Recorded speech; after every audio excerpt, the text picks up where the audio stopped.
मेरा सारा खेल बिगाड़ दिया तुमने।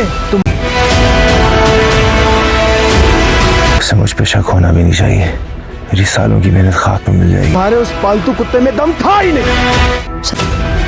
उसके शौहर का कत्ल हुआ है और मैं जानती हूँ कि कातिल कौन। तुम्हें राब लाला आए थे सुबह, आपके बारे में पूछ रहे थे, काफी फिक्रमंद भी थे। दरिया चंद याद है? उसकी बीवी आई थी इंसाफ मांगने। तूरसम को खबर मिल चुकी है कि उसका भेजा हुआ आदमी, उसका दोस्त मर्द पकड़ा जा चुका है और अब उसको मार मार कर वो लोग सारी बातें उगलवा लेंगे। तूरसम का नाम भी जाहिर हो जाएगा, लेकिन उसे इस बात से कोई फ़र्क नहीं पड़ता कि उसका नाम सबके सामने आ जाए। उसे तो अब इस बात की फ़िक्र है कि सरबुलंद क्यों ज़िंदा बच गया। सरबुलंद को मारने का उसका काम अधूरा रह गया है।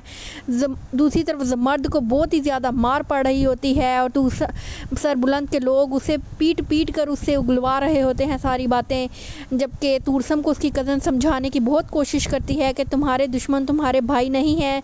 तुम्हें क्यों ये बात समझ नहीं आ रही कि तुम्हारा दुश्मन कोई और है जो तुम्हारा और तुम्हारे भाइयों के दरमियान फूट डलवाने की कोशिश करता है। अपने जहन दिमाग को इस्तेमाल करो।